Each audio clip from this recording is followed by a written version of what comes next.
¿Tal, Lucas? ¿Cómo estás? Hola, ¿cómo están? Muy buenas noches. Muchas gracias por la invitación. De verdad, para mí es un honor grande estar con ustedes acá en DDN y un saludo a toda la gente que nos está escuchando.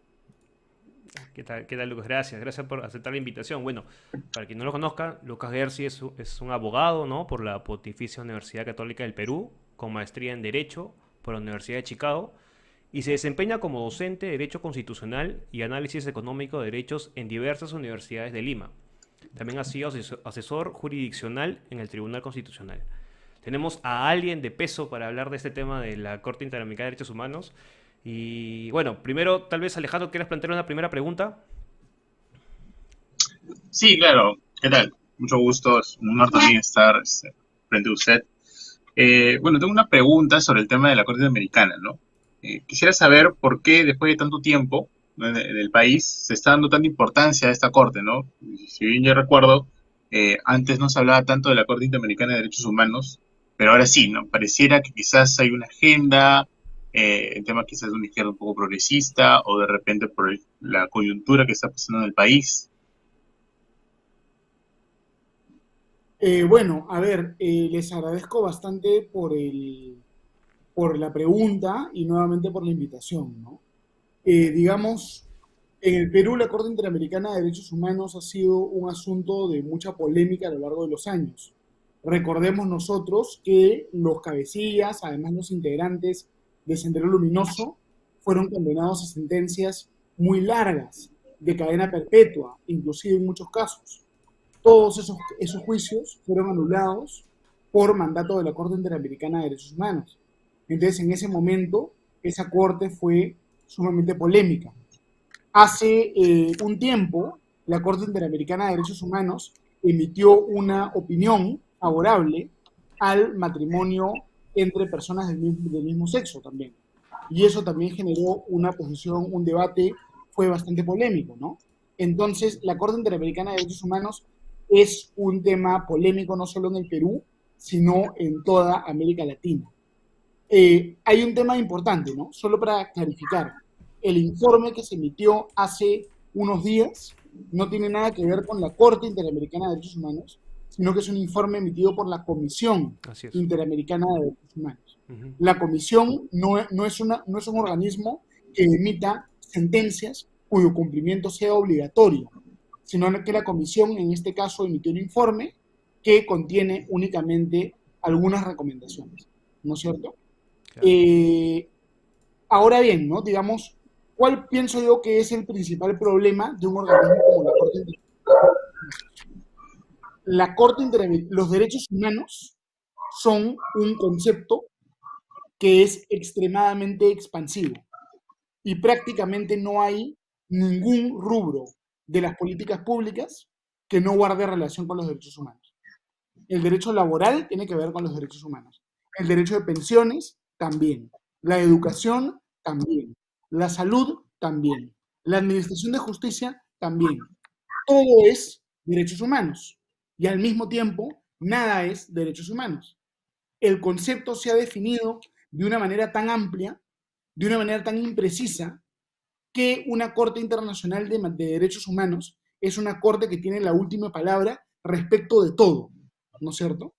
Y yo pienso que otorgarle la última palabra respecto de todo a un tribunal internacional es algo que eventualmente puede amenazar el Estado de Derecho. Y Porque la última palabra en un país democrático ujú. no lo tiene que tener un organismo internacional que no tiene rendición de cuentas, sino que lo tiene que tener un organismo nacional que puede tener responsabilidad frente a los organismos electos democráticamente en un país, ¿no es cierto? Entonces, pueden haber cortes internacionales para temas puntuales de repente, pero una corte internacional con la última palabra respecto de prácticamente todo, yo creo que es una amenaza para la democracia y por eso yo pienso que esta corte debe ser reformada y si no la podemos reformar, yo creo que el Perú debería retirarse de la jurisdicción contenciosa de esta corte, pero de eso podemos debatir todavía en un rato, ¿no? No me quiero adelantar a su pregunta, pero Claro. quería dar un esbozo general de cuál es mi posición sobre este punto. Y Sí, ¿y tú crees que esta comisión tiene más bien respaldo mediático, tal vez, ¿no? Por medios tal vez un poco ideologizados. ¿Tú crees que por eso se le da tanto peso mediáticamente? Bueno, digamos, los organismos internacionales tienen mucho poder mediático, hay en las universidades, mucha gente la defiende, en los organismos internacionales de la OEA, del BID, de la ONU, la van a defender. Tiene muchos fans, evidentemente, porque hay un montón de gente que vive del sistema internacional, de los organismos internacionales. Se podría decir que tiene muchos fans, pero no por eso el sistema va a ser bueno. La Corte Interamericana de Derechos Humanos va a ser el reflejo del promedio de América Latina. ¿Cómo se escoge a estos jueces? Son escogidos en la Asamblea General de la ONU, de la OEA, perdón. Ujú. La Asamblea Nacional General de la OEA está conformada por los gobiernos de América Latina. Los gobiernos de América Latina, en su mayoría, son gobiernos demagógicos, populistas, inclusive autoritarios. Yo creo que el Perú, con todas sus fallas, con todos sus problemas, tiene más Estado de Derecho que América Latina en general. De repente esto suena raro, porque a los peruanos nos encanta autoflagelarnos, pero el Perú yo creo que tiene un poder judicial más independiente, un poder ejecutivo más técnico, tiene un derecho mejor elaborado, tiene más cultura democrática que los países de América Latina en promedio. Entonces la Corte Interamericana de Derechos Humanos termina convirtiéndose en un mecanismo a través del cual personas como por ejemplo el presidente Andrés Manuel López Obrador de México o el presidente Petro de Colombia pueden interferir en la política peruana. No es que esta corte sea sacrosanta, ¿no es cierto? Y es mentira, además, que solo los países democráticos siguen la corte y que los países dictatoriales no siguen esta corte, ¿no? Por ejemplo, mucha gente que quiere defender esta corte dice, si tú te sales de la corte, eres una dictadura, porque Venezuela, que es una dictadura, se salió de la corte. Es verdad que Venezuela se salió de la corte, pero los dos países que tienen la dictadura más, la democracia, perdón, más consolidada en el hemisferio, que son Estados Unidos y Canadá, no forman parte de la corte, Claro. porque Estados Unidos evidentemente no se va a exponer a que países con una democracia mucho menos sólida que Estados Unidos terminen interviniendo y diciéndole a la Corte Suprema de Estados Unidos cómo tiene que resolver. Lo mismo Canadá, ¿no es cierto?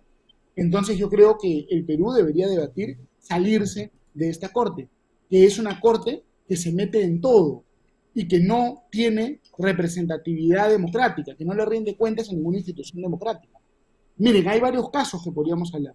Hay un caso que emitió la Corte hace poco, donde la Corte Interamericana de Derechos Humanos le dice al Perú que tiene que tener ideología de género en su currículum, ¿ya? Identidad de género en su currículum escolar.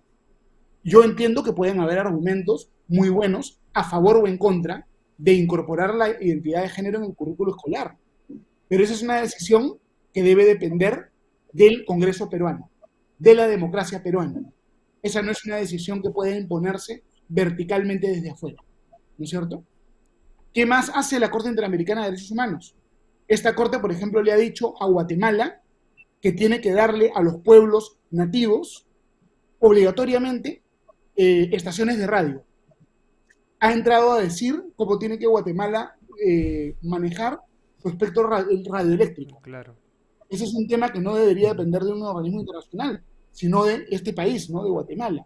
Y así, decisiones muy cuestionables en un montón de países. Una corte Claro, internacional no debería ser la última palabra respecto de todo, porque eso ya es, digamos, atentar contra la soberanía de los países y contra la democracia del país.